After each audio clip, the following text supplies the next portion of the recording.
It's January 21st, 2021, and doing a little hive inspection or observation. I won't be doing a thorough inspection today, but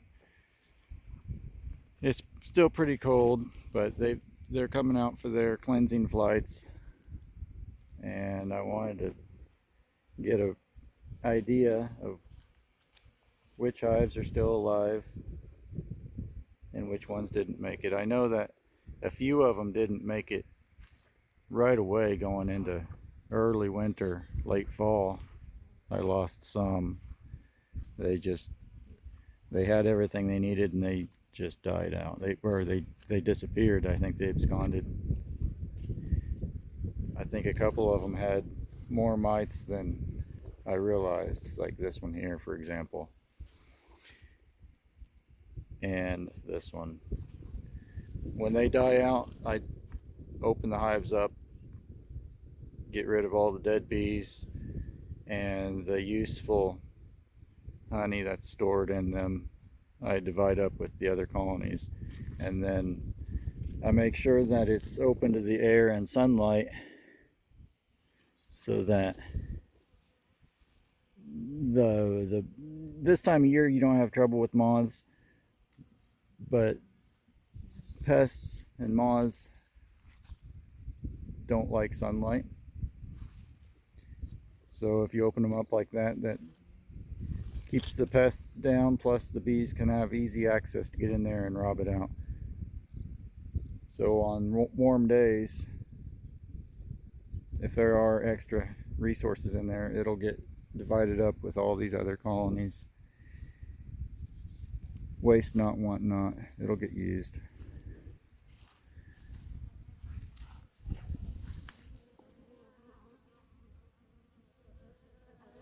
So there's activity at 14 of these colonies today, and I believe 14 is what I counted going into winter out of 20. So I had 20 in late fall, and I lost 6 just right off the bat. It wasn't even cold yet. It was around October or so. Just 6 of them just disappeared.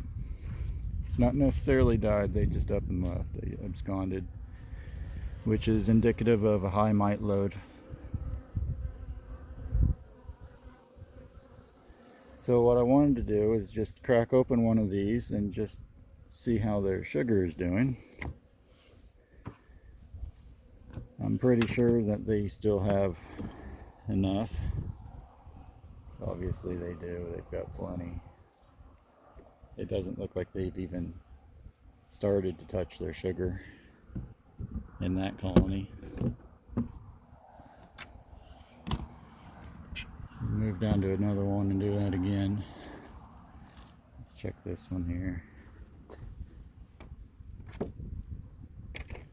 I've combined resources going into winter, or going into fall. I made sure they were all pretty heavy anyway, so it doesn't look like they're touching that sugar yet either. I'm using a wire basket sitting on top of the frames, then newspaper, then sugar. So in spring, all I have to do is pick that wire basket up.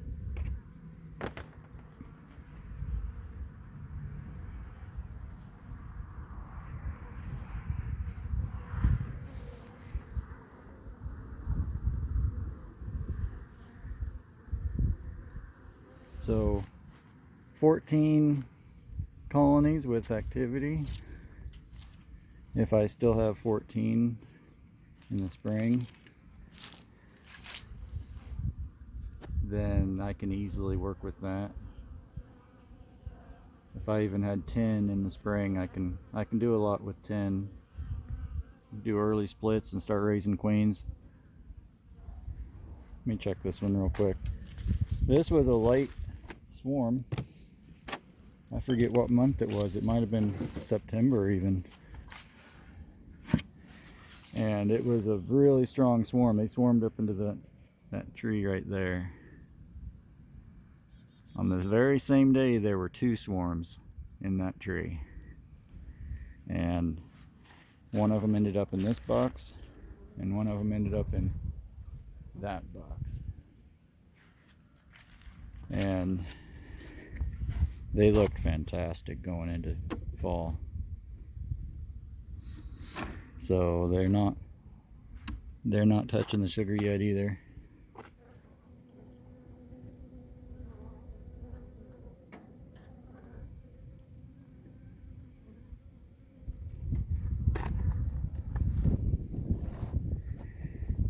The less you open them up, the better, because they get a cold draft through the whole colony.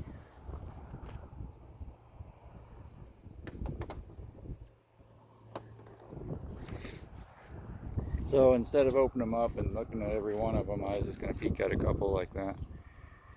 That's plenty. At this point, if I opened one up and saw that they were in trouble, there's not much I can do for them at this point anyway. I can add sugar if they're completely out, but I know that they were heavy going into winter, and each one of these got sugar. They have a wood shim, a feeder shim to hold the sugar. This one here is dead, like I was explaining earlier, but I'll show you what that feeder shim looks like.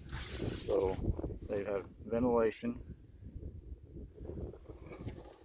and this was probably this particular one's sugar that I had already given them. Then they died, and then this is just what was left over, got left behind. I'll mix that sugar up in the spring, feed it back to them. It will not go to waste. All of this drawn comb, all of these are drawn out. It's just reserves on standby. It'll get used right away in the spring. And that drawn comb is like gold to beekeepers. So I can use that and start splits. Each one of these boxes, that's a dead out. Like these 3 boxes right here, there's 30 completely drawn out combs. So whenever I want to split this hive, for example, and it's pretty strong in the spring, I can move half of them over. I raise my own queens, so when I make a split, I do it whenever I have a virgin queen, or preferably a mated queen, either way. But having that drawn comb gives them something to start laying eggs in right away and start storing nectar in right away.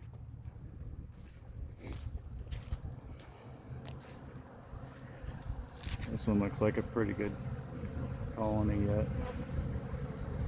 Now the risk with one like this that looks like it's strong,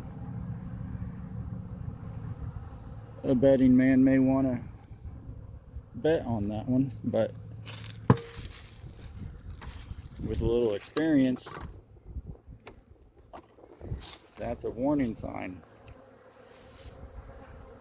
Out of all these colonies that just are existing, and this one being strong, I know that this one has a couple of odds stacked against it. So it's busy and thriving at the moment. Like I said, that's a warning sign, because if they're that busy and that strong, they may have been raising brood. And if they're raising brood through the winter time, which is just a genetic drawback, but if they're raising brood and they're that packed, they may be running out of resources. And when they run out of resources and then they die before spring gets here, the betting man would have lost his bet. And they've got plenty of sugar and they're not touching it yet, so they may be just at this point working their way up to the sugar. Just barely getting up there. They're not eating it yet, but they're working their way up. It's a very strong colony. It looks amazing, but you have to take that as a warning sign at the same time.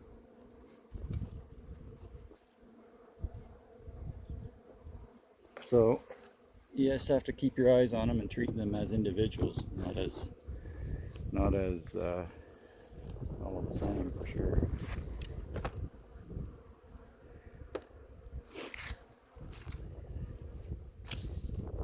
And then there's colonies like this that you watch the front of it and you can tell that it's alive, but you don't see much going on. That's really not a solid indicator. It could be my strongest colony. It's just hard to tell. And I don't want to open every one of them up just because it's still too cold for them to be exposed to that cold air.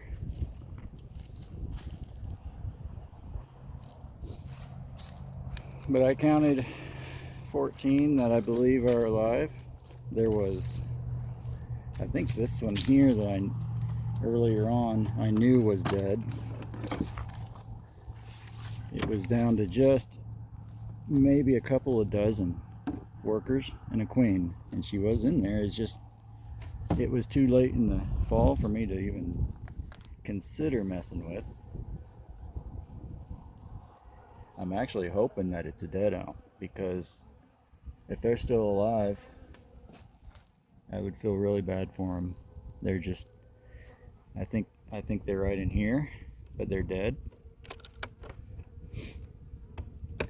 I was kind of hoping for a quick demise because they were doomed. I just closed them back up and let nature take over. I'm certain they're dead. They weren't moving, so you win some and you lose some. But that ones like that still have their queen, but they lost their whole colony. Otherwise, it's kind of sad. And I just didn't have the resources to do anything with them. I had queens and everything already, so having that extra queen with just a couple dozen workers, they're not worth combining into another hive. She was just left to die, which is also one of the hives that I'm pretty certain had more mites than I realized. So I did do some mite treatments with oxalic acid, but not enough repetitive treatments to knock them down going into winter.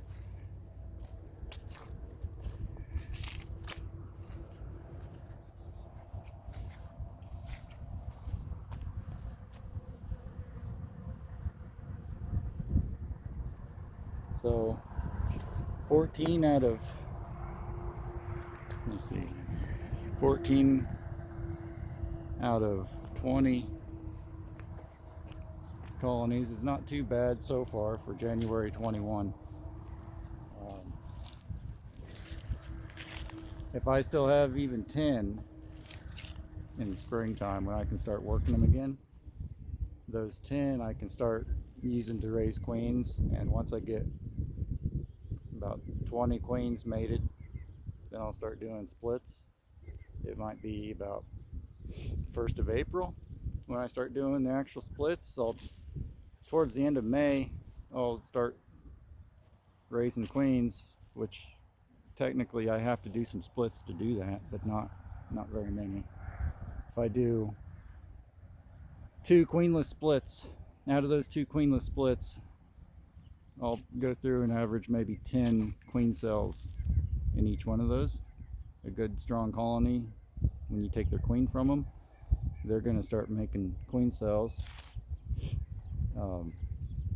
which they, in the queenless scenario like that, they'll make probably anywhere from 10 to 15, and then I'll cut them out or cage them up and start, once they're real close to hatching, a day or so before they hatch, then I'll go through and make all the splits that I need to make. That'll be 1st of April, middle of April at the latest, hopefully, depending on the weather. the last couple of years in a row, I made those splits too soon.